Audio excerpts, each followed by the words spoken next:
Hola, ¿qué tal? Un cordial saludo a todos nuestros televidentes. Nosotros, como siempre, acá para acompañarlos y para contarles esas noticias y esos hechos más importantes. Pero en este programa no vamos a hablar de las noticias del día de hoy, sino que vamos a hablar precisamente de esos hechos que ocurrieron durante todo el 2019, los más relevantes, los locales, los nacionales, internacionales. Vamos a hablar de todo un poquito acá en Nos Cogió la Noche. Como siempre, agradecerles por acompañarnos en nuestra emisión y saludar a los que se encuentran ya en la mesa. Germán Mendoza, buenas tardes. Buenas tardes, Liliana. Muy contento, como siempre, al estar aquí con todos nuestros televidentes. Saludos para todos ellos y les agradecemos, como siempre lo hacemos, por estar siempre conectados con nuestra señal. Porque sin duda han sido ya, vamos para 3 años. En ese momento todavía llevamos 2 años al aire, 2 años en que sin duda tenemos televidentes muy fieles que siempre viven conectados, ven la emisión meridiana, ven la emisión central, se ven la repetición, nos escriben a través de las diferentes redes sociales. Iba a mencionar. No, iba a decir eso de que se lo repiten y también que se juntan a veces. Vea, conocí el caso me ha pasado ya como 2 veces que las personas dicen que se reúnen en una tienda en determinada parte, en la esquina, a ver el programa, para comentar también, hacer sus propios debates ahí entre los amigos, y eso me parece bien porque nosotros hacemos lo mismo que hacen las personas en las esquinas, en la sala de la casa, hablar de temas así de manera, digamos que muy tranquila, muy relajada, y eso creo yo que es lo que ha acercado a este programa con la gente. Claro que sí, como quien dice, se reúnen, algo así como para ver un partido de fútbol, algo similar. Muy bueno que ustedes también estén muy conectados, que comenten, que también hagan sus propios debates, saquen sus propias conclusiones. Precisamente para eso es esta emisión de Nos Cogió la Noche. También saludar a José Fernando Gil. José, buenas tardes. Sí, buenas tardes para usted, para Germán, los televidentes. Sí, agradable estar ya en uno de los últimos programas del 2019. Como usted lo dice, después de 2 años y ya culminamos y estamos a puertas pues, de llegar al próximo, al 2020, al 2020. Al 2020 y al tercer año de Nos Cogió la Noche, reiterarles nuevamente, agradecerles, esperando que todos ustedes estén disfrutando, los que estén en vacaciones, los que no, pues que están conectados con nosotros. Y pues como les comentábamos, hablar un poco de esas noticias que han sido más relevantes, porque pues decir que más importantes no, porque sin duda todas las noticias son importantes, pero que sí de pronto llaman mucho la atención. Yo quiero comenzar hablándoles sin duda de un tema que genera un poco de indignación en el departamento de Antioquia, especialmente en la ciudad de Medellín, donde en los últimos años, lastimosamente, pues no hemos pasado de edificios implosionados, derrumbados por construcciones mal hechas. Lastimosamente, pues sin duda el gremio se defiende, pero la realidad que se ha vivido en la ciudad y que se ha vivido no solo en Medellín, sino en los demás municipios, es otro. Y voy a comenzar hablándoles del 3 de mayo del 2019. Altos del Lago. Recuerden que este es un edificio que se encontraba en el municipio de Río Negro. Nosotros aquí vimos unas imágenes bastante llamativas donde tenían, sí señor, donde tenían precisamente las columnas, colillas de cigarrillo, basura, plástico, basura. Y están viendo ustedes un edificio que a las 10:10 de ese viernes 3 de mayo, pues cayó el edificio Altos del Lago en el municipio de Río Negro, que ustedes están viendo ahí. Pues desde el pasado 15 de febrero del 2017 se estaba en la discusión si se derribaba o no un edificio como estos. Pues recuerden que se pusieron muchos procesos judiciales hasta que finalmente pues se tomó la decisión y un juez falló precisamente a favor de la alcaldía del municipio de Río Negro, quien sustentaba que este edificio era un peligro para las personas que vivían a los alrededores y también para quienes transitaban por ahí. Cayó en 2.8 segundos, 111 unidades residenciales. Pues la empresa sin duda encargada de realizar esta implosión es la que se ha encargado de realizar todas las implosiones en el departamento de Antioquia. Y pues ahí estaban viendo ustedes algunas de las imágenes, pero pues este año sorpresivamente también tenemos más edificios ubicados en Medellín y edificios ubicados en Itagüí. El 23 de octubre, hace poquito, recuerden, el edificio Atalaya en el sector de Belén Rincón, precisamente en el barrio de Belén Rincón, Atalaya en el suroccidente, sí señor. Ubicado precisamente aquí en el suroccidente de la ciudad de Medellín. Ahí están viendo ustedes algunas de las imágenes. Este edificio ubicado en la calle 3A Sur, número 814, pues compuesto por 2 torres, como ustedes lo están viendo ahí, 248 apartamentos. Una nueva tragedia para 248 familias, quienes pues ese 23 de octubre tuvieron que evacuar sus edificios también por unas fallas estructurales que se estaban presentando precisamente en el edificio. Recuerden que por fortuna este edificio, diría uno que tiene algo a favor, y es que se están en los estudios, al parecer no es un edificio tan enfermo como muchos lo han llamado, sino que es un edificio que puede tener solución. Se están haciendo todos los trabajos y recuerden que hace poquito le permitieron a los propietarios ingresar y sacar algunas de sus pertenencias que tenían al interior de este edificio. José, En algún vamos a hablar. momento se habló que los daños de este edificio, a diferencia de la gran mayoría de los otros que se catalogan como enfermos, es que algunos de los propietarios hicieron cambios en la estructura que no deberían haber hecho, porque No fue un obviamente problema de los que no constructores. fue un problema de los constructores, que al parecer, este era motivo de estudio, las fallas que se estaban presentando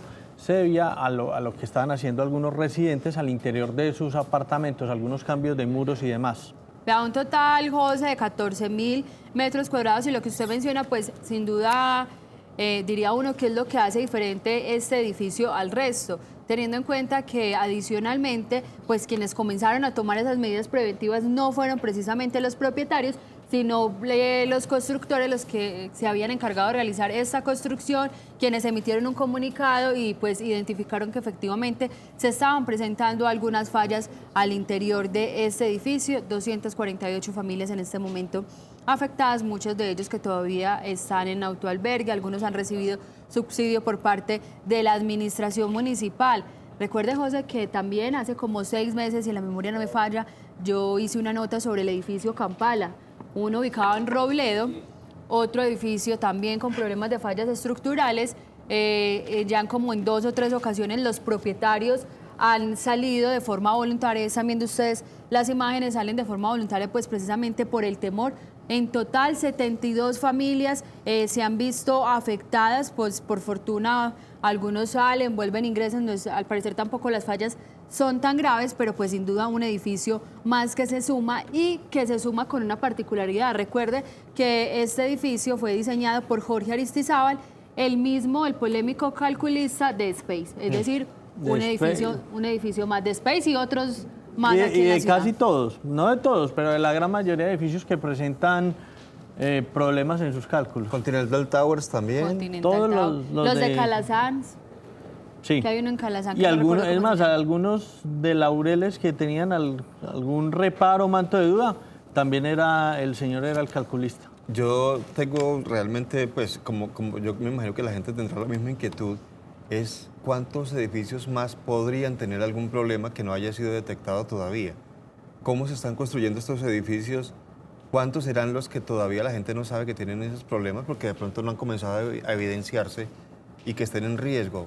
Con este escándalo que comenzó con lo de Space, se vino como una seguidilla, usted nos acaba de hacer el recuento, Liliana, pero yo no sé, esperemos que no haya más, pero nada raro que sigan apareciendo. Y Claro sobre que sí. todo entra el manto de duda en todos esos edificios en los que el señor Aristizábal era el... Es más, Calculista. la figura no era calculista, sino el recalculista de las edificaciones. Sí, que es lo que de pronto llama mucho la atención, pero nos queda haciendo falta un último edificio. Recuerden el edificio Babilonia también en el municipio de Itagüí, que se inició con la evacuación en junio de 2018. Recuerden que, pues, aunque fue en junio del 2018, todo el desmonte, si se realizaba la implosión, si se desmontaba, pues se dio, apenas finalizó en el mes de noviembre. Un edificio también, pues quienes estuvimos allá, uno logra evidenciar, se veían incluso hasta inclinadas las columnas y eso llamaba bastante la atención. Recuerden miedo. que también sí, se declaró la calamidad pública en ese entonces por el alcalde.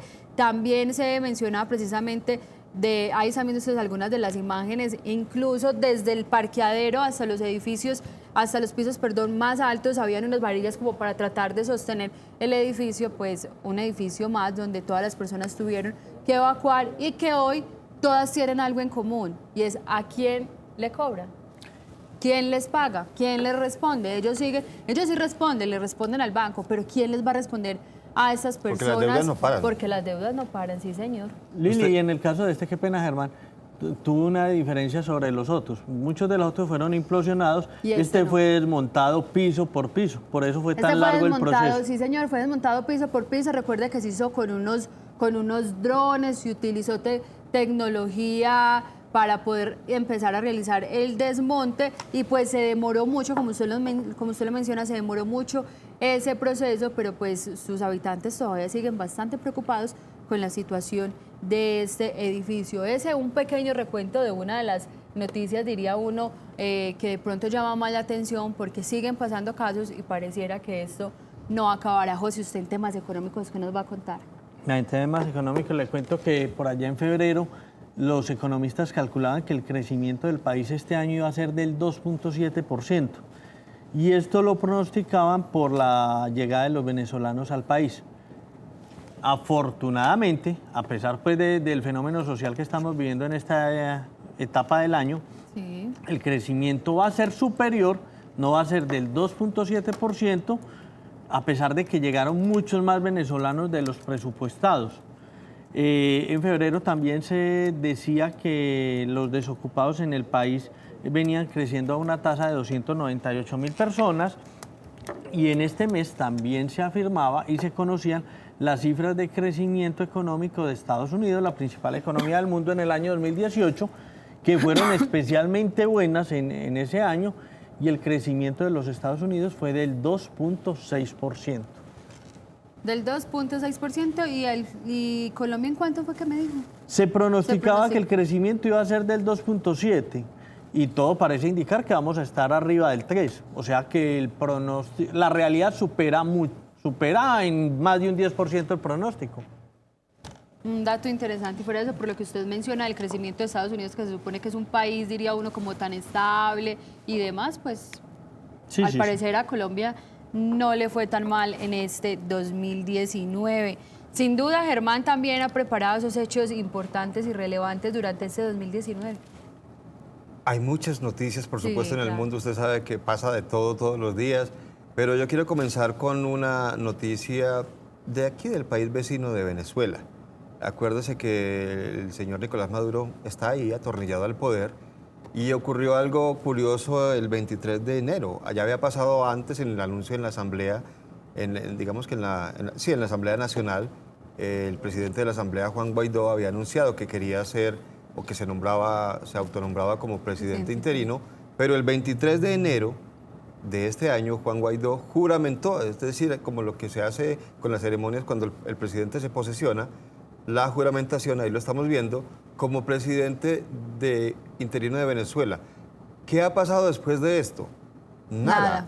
Nada. No ha pasado nada porque... Canto la bandera más. Claro, porque, bueno, inclusive nombró Guaidó algunos embajadores en los países donde lo reconocen a él como el presidente de Venezuela, pero eso queda ahí, como en el papel, porque en el fondo el presidente sigue siendo Nicolás Maduro, por supuesto. Tiene el poder sobre el ejército, sobre la fuerza pública, y Guaidó no tiene el respaldo de eso, que es muy importante, ni tampoco del Poder Judicial. Es decir, es un presidente interino que se suponía que iba a remover con su presencia y con todo lo que se hizo por parte de países vecinos, incluido Colombia, a Nicolás Maduro de la presidencia, pero no se logró.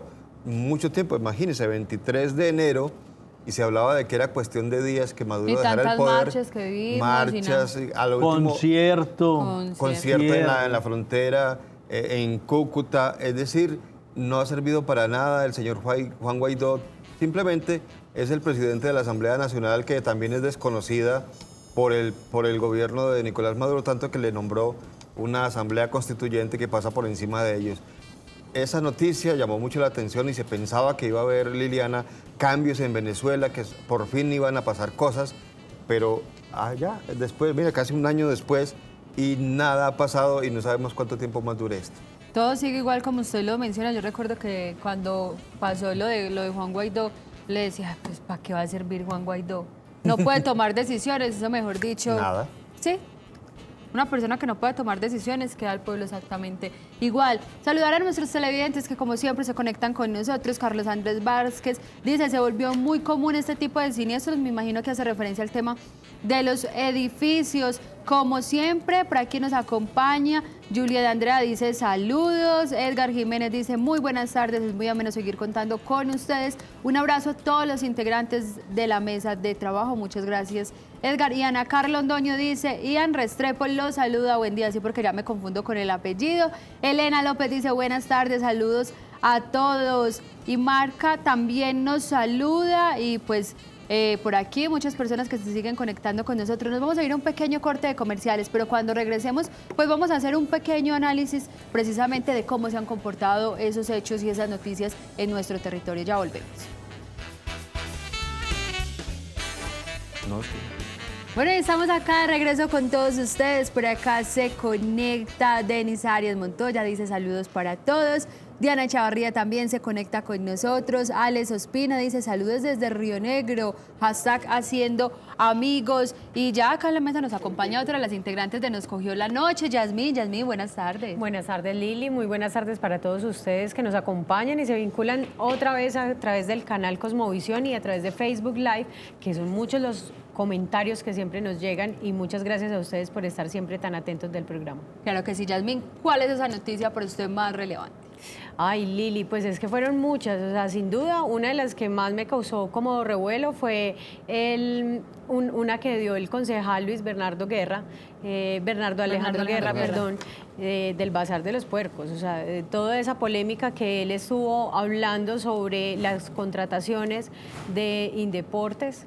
Esa fue sin duda una de las más mencionadas, de las que él estaba manifestando que por ahí se estaban empezando a escurrir los dineros del Estado y finalmente yo creo que entre los Juegos Nacionales, los Juegos Nacionales vimos que sí tuvo una buena repercusión. Sí, una gran repercusión porque recordemos, perdimos los Juegos después de 23 años. Sí, señor. Y no solo los Juegos Nacionales, sino los Juegos ¿cómo se llaman los otros? Paranacionales, en esos quedamos como de terceros, cuartos.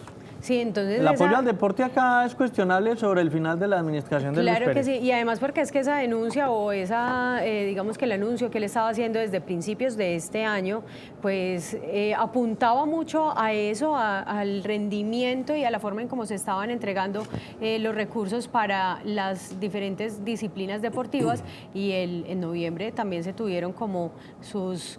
digamos que sus frutos en las denuncias porque hubo varios que estaban ya capturados o en ese proceso de investigación. Para mí esa es una de las más importantes de este año. Usted lo menciona. Vamos a saludar a Lucho Ríos que dice cordial saludo. El único programa que veo es Nos Cogió la Noche. Es muy ameno y está uno al día en lo que está sucediendo en Antioquia. Como ustedes, no hay otro. Les deseo a todo el personal de este programa una feliz Navidad y un próspero año nuevo. A Lucho, muchísimas gracias y pues nosotros también desde este programa los mejores deseos para todos nuestros televidentes que siempre viven muy conectados acá con Nos Cogió la Noche. Y pues ya tenemos un invitado acá en la mesa. Él es Javier Sánchez, es docente de Relaciones Internacionales y como siempre darle la bienvenida acá a nuestro programa.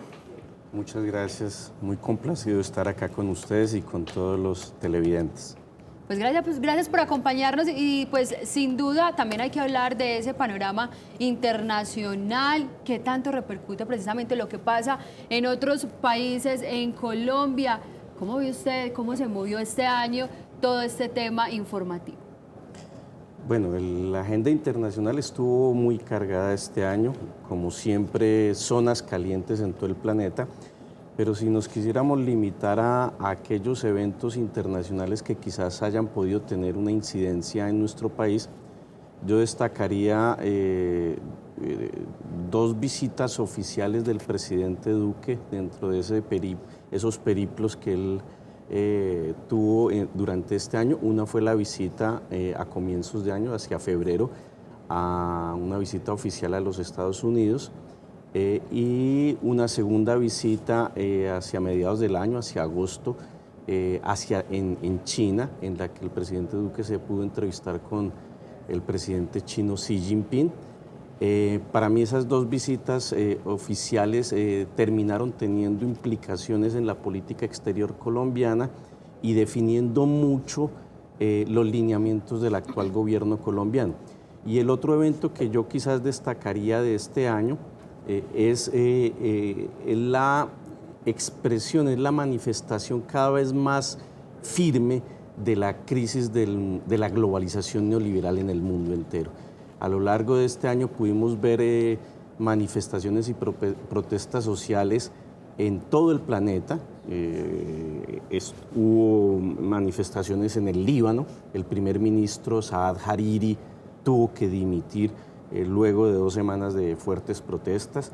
El primer ministro iraquí Adel Abdul Mahdi también tuvo que renunciar después de un mes de protestas. Pero los problemas y las protestas no fueron solamente al otro lado del mundo, también las tuvimos acá, también las hubo en Europa. La beligerancia y el protagonismo de los famosos chalecos amarillos en Francia ha prácticamente recorrido el panorama del año 2019 en Francia y termina el año todavía con manifestaciones en contra de la política del gobierno de Macron. Hace apenas una semana. por ejemplo. ¿Cómo? En Hong Kong. Pero son distintas, digamos. Sí, por otra causa. Son por otras causas. Yo lo que fue las protestas sociales en Bolivia y las protestas sociales en Hong Kong, creo que corresponden a otras situaciones distintas. Entonces, pero lo de Chile, por ejemplo. Pero las que yo ubico dentro como expresión del fracaso y de la crisis de la globalización neoliberal, ubicaría Líbano, Irak, Haití, Chile, Ecuador y Colombia. Entonces, creo que esos son como los hechos internacionales que para mí marcaron la agenda nacional y que tuvieron un impacto. Ya podríamos mirar en detalle cuál fue ese impacto para cada uno de ellos. Por ejemplo, Y en ese escenario, qué pena ya, Sí. el modelo que usted dice, entre comillas, está fracasando, ¿qué se vislumbra en el mundo? O sea, protestas en muchas partes, pero entonces, ¿qué sería? ¿Una evolución al modelo o qué? ¿O qué esperaríamos para el 2020? No, hasta ahora no se vislumbra una alternativa en el corto plazo para el modelo, sobre todo porque pues, el modelo de globalización neoliberal tiene como eje principal lo que se llama la financiarización de la economía, es decir, la captura de prácticamente todas las actividades económicas por parte del sector financiero. Y eso es lo que está gobernando el planeta hoy día. Si hoy tenemos crisis ambiental, si tenemos aumento de las desigualdades sociales, si tenemos aumento de la pobreza en todas las latitudes del planeta, tienen que ver con el hecho de que se han puesto en práctica políticas económicas y sociales que apuntan a favorecer exclusivamente al gran capital y al sector financiero. Y por ahora no hay expresiones del sector financiero y de los grandes multinacionales y las grandes corporaciones en el sentido de modificar el manual que ha venido aplicando en todo el planeta. O sea, que parte de esas marchas en últimas terminan siendo indirectamente contra el Banco Mundial, el Fondo Monetario Internacional y todos estos entes multilaterales que en algunas medidas son los que controlan los tentáculos de poder en las diferentes naciones. Por supuesto que en el trasfondo son protestas y movilizaciones contra ese control de los hilos de la economía mundial que tienen, de los titiriteros a nivel mundial, pero que terminan tomando cuerpo es en las políticas específicas que los gobiernos asumen en cumplimiento de los mandatos de estas grandes corporaciones y de estas organizaciones financieras internacionales, porque la elevación del precio de la gasolina, la elevación del precio del metro en Chile, la imposición de reformas tributarias y todo este tipo de medidas tienen el mismo trasfondo. Son medidas que se le imponen a los países del mundo como forma para hacer el ajuste fiscal y garantizar el pago de la deuda externa contraída en el pasado con muchas de estas instituciones. Profesor, pero por ejemplo en el caso, o sea, usted manifestaba, estas entidades financieras no han dado una respuesta positiva ante todas las manifestaciones que se vienen dando. En el caso de Colombia, el Fondo Monetario Internacional, ¿qué medidas debería de estar tomando o implementarse el próximo año para que la situación en el país mejore? Definitivamente la solución para que la situación de los países mejore en todo el planeta es que el Fondo Monetario y el Banco Mundial le aflojen la soga al cuello en la que tienen a todos los países. pero ese es el asunto que es un tanto utópico reclamar, porque hasta ahora ni el Fondo Monetario, ni el Banco Mundial, ni los otros organismos internacionales han querido aflojar el nudo que le tiene puesto a las economías de los países que están endeudados. Pero la mejor forma sería esa, no imponerles medidas, ajustes fiscales, ajustes económicos que normalmente todos van acompañados en el sentido, van dirigidos a poner el peso fundamental del ajuste sobre los hombros de las poblaciones y no sobre los sectores financieros de los respectivos países. Y en ese escenario, ¿qué papel está jugando China? Que uno lo ve que ya interviene en muchos países, invierte, regala obras y demás. China, obviamente nada es gratuito en la vida. No, sí, las famosas cooperaciones internacionales. Nada es gratuito, pero sin duda China, a través de varias de sus instituciones, como el Banco Internacional de Infraestructura e Inversiones, a través de proyectos absolutamente impresionantes como la nueva ruta de la seda, ha venido generando un tipo de relacionamiento distinto, nuevo, con el mundo y genera procesos de cooperación que no tienen como precondición la soga en el cuello para los países a los que son, que terminan siendo beneficiarios de estos países. Digamos, eso incluso se ha convertido en una especie de atractivo para que los distintos países del mundo empiecen a girar y a mirar en una posibilidad de financiación por parte de China o de las instituciones que controla China, en cambio, o para quitarse de encima esos préstamos condicionados absolutamente leoninos que normalmente nos tiene acostumbrados el Fondo Monetario y el Banco Mundial. Pero esto no se podría volver también, y muy relacionado con de pronto con lo que mencionaba José, que pues sin duda se ve a China como entrando a muchos países, incluso influyendo en temas de educación, tecnología, transporte y demás. Esto de pronto no se volvería de pronto un círculo vicioso, pues hoy muchos países dependen de Estados Unidos, pero al China empezar a ingresar a esos países, China podría volverse un Estados Unidos en un futuro.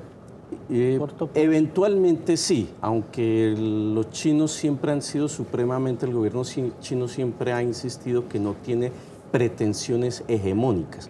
Y es una forma indirecta para decir quien sí las tiene son los Estados Unidos. China siempre ha defendido la política del gana-gana, de acuerdos en que las dos partes comprometidas puedan obtener beneficios de esa cooperación internacional. Pero sin duda, claro, el mayor posicionamiento y las zonas de influencia que empieza a adquirir China, en mi opinión, más allá de las implicaciones sobre un país determinado, en mi opinión, terminan generando y van a terminar delineando el futuro de los próximos años y del próximo siglo. Lo que estamos presenciando como la guerra comercial, la denominada guerra comercial. Que fue la noticia económica del año. Sí, pero no solo económica, geopolítica, porque es que la guerra comercial tiene muy poco.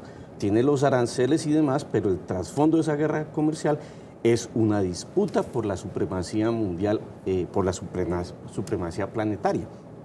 Y obviamente hay una gran preocupación por parte de los Estados Unidos respecto del avance de China en las tecnologías. O sea, la disputa siempre en general... Huawei.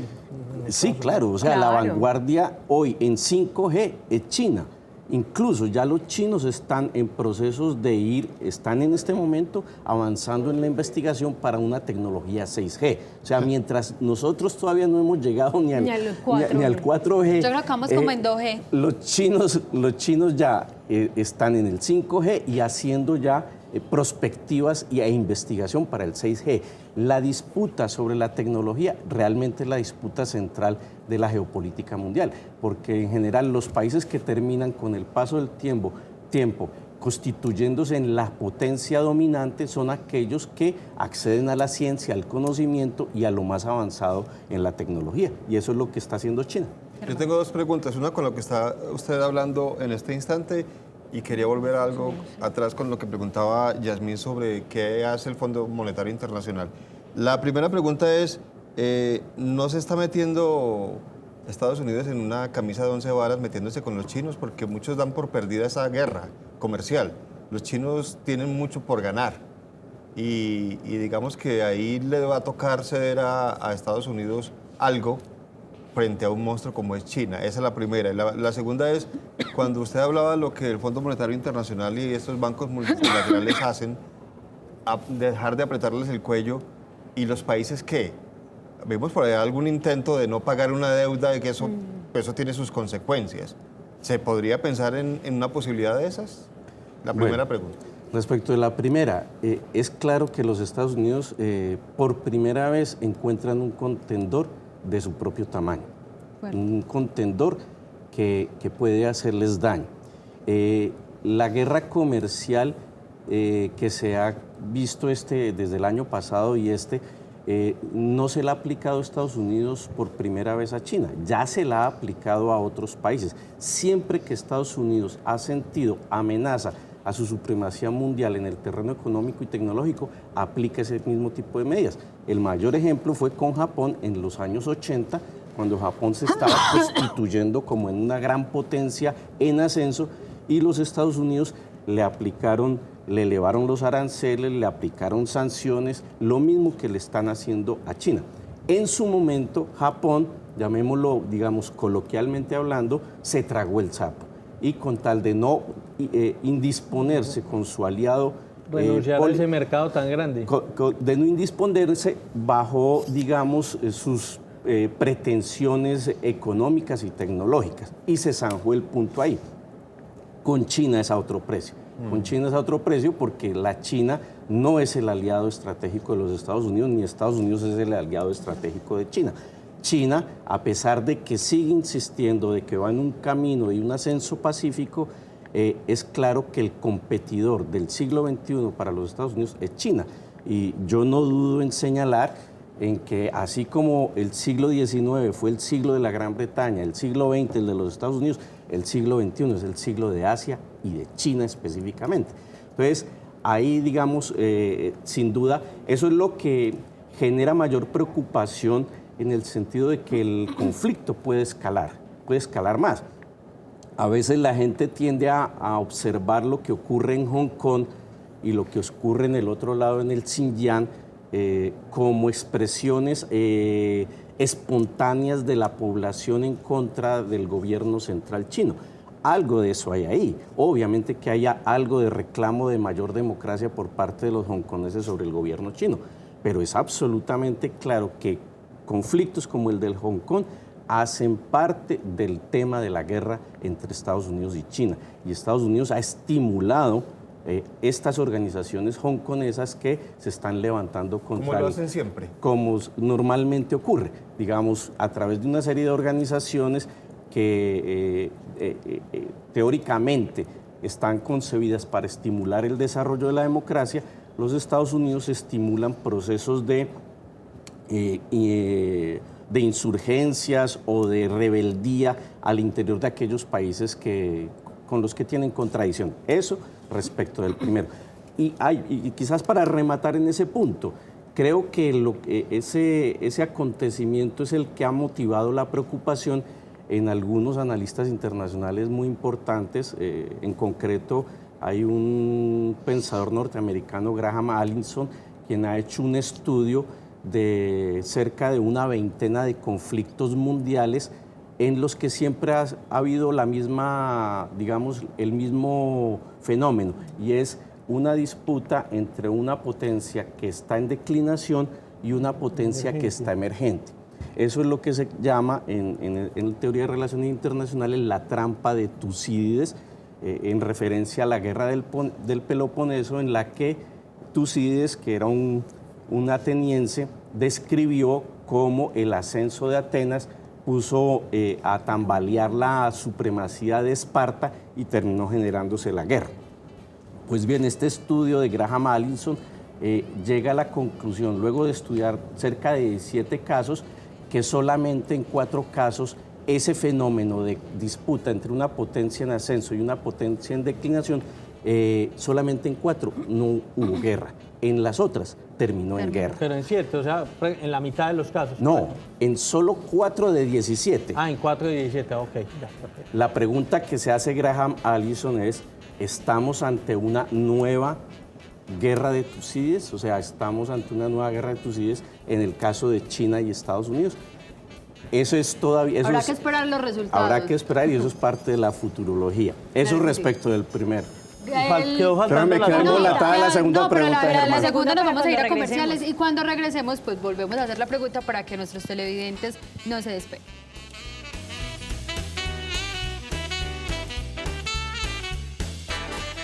Bueno, estamos acá, regreso con todos ustedes, Germán. Nos La quedaron, segunda parte. nos quedaron debiendo una respuesta, pero hay que repetir sin duda la pregunta. Sí, estábamos hablando, Yasmín preguntaba sobre qué debería ser esta banca como el Fondo Monetario Internacional, organismos multilaterales de la banca que aprietan el cuello de los países latinoamericanos particularmente. Pero yo le preguntaba al profesor ¿y los países qué pueden hacer para dejar o para evitar que les aprieten el cuello? Y veíamos el caso de Argentina de alguna vez decidir no vamos a pagar la deuda. Y eso trajo algunos Y ahora se baraja otra vez. El nuevo presidente también baraja la posibilidad de... Entonces, los países que pueden hacer para quitarse de encima a estos bancos que son felices manteniendo a los países así. Hay dos opciones. La complicada y la que quizás trae peores consecuencias es incurrir en una moratoria de la deuda, que podría ser incluso lo correcto porque definitivamente la exacción que estos organismos internacionales hacen sobre las economías de los países es enorme. Se llevan el oro y el moro. Los países terminan pagando no solo el capital, sino muchas veces más por el servicio de la deuda. Pero esa solución realmente es poco probable, poco realista, sobre todo por las incidencias y el tipo de sanciones que estos organismos están en capacidades de aplicar. Casi pareciera que, así como ocurre en la vida cotidiana, lo mejor cuando uno tiene una deuda es pagarla rápido, para quitarse de encima a la culebra. Eso lo han hecho otros países, lo hizo Argentina con el gobierno de los Kirchner, y al haber pagado la deuda externa permitió liberar recursos posteriormente y quitarse de encima los condicionamientos que estas instituciones le imponían sobre la política económica nacional. Entonces, casi que la recomendación es, primero, no endeudarse mucho. En segundo lugar, definitivamente, así como hoy nos recomiendan no meter todos los huevos en la misma canasta, los países debieran recurrir a distintas fuentes de financiamiento, por ejemplo, la cooperación sur-sur. Yo creo que es dable aceptar la cooperación económica y los empréstitos con el gobierno chino, que son mucho más benignos en términos de intereses y de condicionamientos que lo que tienen los otros organismos internacionales. Y qué pena le meto la cucharada de Germán. Hay quienes sostienen que es tanta la acumulación de riqueza de estos organismos en los últimos años que hay lo suficiente casi como para crear una sociedad paralela a la existente, con los recursos que hay. Imagínense el O sea, negocio. se hubieran saldado Imagínense el el negocio negocio más que varios redondo. países. Ahora, ¿Y les conviene mantener a los países endeudados? Pero por Claro, supuesto, esto. claro, esa es la clave, Como mantener todo a los banco. países endeudados porque sobre esa base terminan subordinando su política económica. Tomando decisiones Sí. por los países, por Ahora, los gobiernos. para mí esta crisis del modelo de globalización neoliberal, más allá de la situación particular de las condiciones sociales de los pueblos que terminan siendo afectados por la pobreza, la escasez de recursos y demás, lo que se está revelando es que es un modelo depredador con el planeta y que creo que ahí es donde debemos incorporar otro tipo de reflexiones, Hacer cambios. reflexiones como las que nos ha hecho en algunas ocasiones el Papa Francisco o la niña Greta Thunberg, en el sentido de que hay que definitivamente girar hacia un modelo de desarrollo económico y social distinto que garantice la supervivencia misma del planeta. Profesor, precisamente usted ahorita que mencionaba de esa crisis que no solo, y lo decía usted, pues se está viviendo en muchos países en el mundo, y tal vez la gente se pregunta por qué ahora en Colombia. ¿Tiene que ver lo que está pasando ahorita en Colombia con el reflejo que tenemos de los demás países? Sí, por supuesto, porque en Colombia la protesta social estaba contenida durante casi medio siglo de violencia política y de conflicto armado. La gente tenía temor a expresarse porque lo que, digamos, siempre había el temor tras escena de la violencia política. En la medida en que se suscribe un acuerdo de paz con las FARC y se retira del escenario político uno de los actores protagónicos de la violencia política, eso le permite a la gente sentir algo más de respiro y expresarse. Digamos que al suscribirse el acuerdo entre las FARC y el Estado colombiano, no solamente se puso fin a un conflicto armado con una organización insurgente, sino que se abrió la caja de Pandora de los males acumulados del país que no se podían expresar por la violencia política. Y entonces ya dejando de existir, ese fenómeno, la gente se siente más tranquila de salir a protestar. Y obviamente lo que estamos viendo en el año 2019 es el proceso acumulado de políticas económicas que han significado el deterioro de la vida de la población sencilla, la imposición de beneficios y de subsidios al gran capital y a los grandes ricos del país, en tanto que se descarga sobre los hombros de la población el peso de las distintas reformas tributarias que ha habido. O sea que en muchos casos no se marcha concretamente contra este gobierno, sino contra las políticas de los últimos quizás 20 o 30 años. Claro. Se marcha contra las políticas de los 20 y 30 años, Más pero de manera Más específica eso, contra este gobierno. Porque este gobierno, en mi opinión, ha sido, digamos, la expresión acabada de esa política. Tenemos un gobierno fundamentalmente que se debe a las grandes corporaciones. El gabinete del actual presidente es un gabinete corporativo que representa los intereses de los grandes industriales del país. Estamos asistiendo a que llevamos 20 días de protestas sociales en Colombia y sin embargo el gobierno colombiano hace más esfuerzo de reunirse con los empresarios, con los cacaos de siempre y no con el Comando Nacional de Paro. Entonces, digamos, es cierto que es unas manifestaciones a destiempo, extemporáneas contra el gobierno de Uribe, contra el gobierno de Santos, contra el gobierno de Gaviria, contra todos los gobiernos anteriores, pero específicamente a porque este ha llevado al punto culminante el desconocimiento del acuerdo de paz, ha puesto, digamos, en el orden del día un conflicto que en mi opinión es prestado y ficticio, que es el conflicto con Venezuela.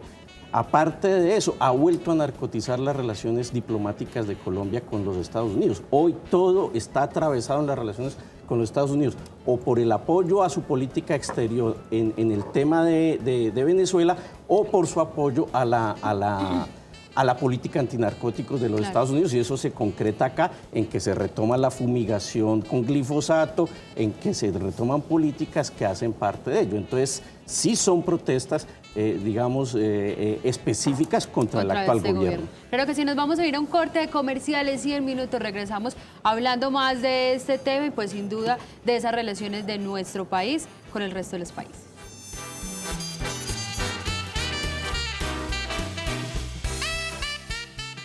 Bueno, acá el tiempo corre rápidamente, José.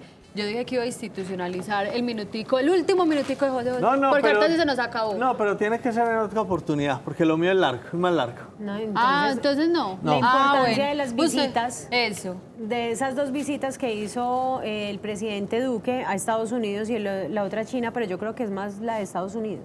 Pero podría intentar resumir rápidamente. Okay. La visita a los Estados Unidos en febrero prácticamente le asignó a Colombia el papel fundamental como punta de lanza de la estrategia norteamericana de desestabilizar el gobierno de Venezuela, lo cual fue muy grave porque terminó a su vez subordinando toda la política exterior colombiana a esa estrategia, y eso me parece que es absolutamente grave. En vez de estimular el relacionamiento hermanado con los pueblos de la región, terminó fue poniéndole un taco de dinamita a las relaciones regionales acá. Eso en primer lugar. Por eso yo creo que esa visita terminó teniendo un impacto permanente y constante sobre el gobierno colombiano y sobre su política exterior. Si me permite, yo le interpelo un momentico ahí. ¿Qué hubiera pasado si el gobierno colombiano no se somete y se subordina a esa directriz de Estados Unidos? Vaya y haga el mandado con Venezuela. ¿Qué pasaría si no lo hubiera hecho? Yo creo que no habría pasado nada, no habría pasado nada, simplemente se habría puesto a salvaguarda la dignidad colombiana, la dignidad nacional, de no tener que, porque en este asunto hubo una especie de regalo, o sea, el gobierno nacional, el gobierno de Duque se regaló a esa política. Y la otra visita oficial que en mi opinión tuvo impacto y va a tener impacto posterior es la visita de Duque, del presidente Duque a China, donde se entrevistó con Xi Jinping, y a partir de esa visita surgieron una serie de convenios como la exportación de aguacatejas, la exportación de banano, muy seguramente del Urabá antioqueño hacia China, pero también se mejoran las relaciones y eso ha permitido que el proceso de inversiones chinas en nuestro país empiece a tener como un despegue, y lo hemos visto. Metro de Bogotá para 2 empresas chinas. Aquí nomás en Antioquia se está ya incubando un proyecto que se llama Sol de Oriente en Necoclí, que es Lo del construir una puerto. ciudadela También. con todos los juguetes, como diríamos coloquialmente. Está la compra de la minera en Buriticá por parte de una Sí, empresa señor. china. En fin, hay una especie de aterrizaje de las inversiones chinas en Colombia que, en mi opinión, deben ser aprovechadas adecuadamente sin llegar a caer en otra dependencia. En otra dependencia. Usted lo dice, que no lleguen y nos invadan. Que cambiemos de Sí, dueño. que cambiemos, Sí. que el dueño De ya amo. no es No, Estados que cambiemos Unidos, de esto dueño. es. Porque eso es... Que no Bueno, sea por que ahora nos yo ayuden creo que China. no hay ese riesgo. Repito, China ha insistido demasiado en que no tiene vocación hegemónica y que lo que procura es generar procesos de gana-gana con los países con los que llega a acuerdos. Bueno, esperemos que eso sí se cumpla. Como ya se nos acabó el tiempo, pues agradecerle Javier Sánchez, docente de Relaciones Internacionales. Gracias por estarnos acompañando el día de hoy acá. No, gracias a ti, Liliana, a José, a Germán, a Yasmín, y un saludo de fin de año a todos los televidentes de Nos Cogió la Noche. Esperamos que ya nos coja el año 2020. El año Lo 2020. invitaremos en 2020. Sí, en el 2020 hay que Analizar. volverlo a invitar porque las preguntas de José se quedaron en veremos. Agradecerles a todos ustedes por estar conectados con nosotros, por siempre vernos y pues sin duda que ustedes también tengan un feliz 2020. Muchísimas gracias y feliz tarde para todos.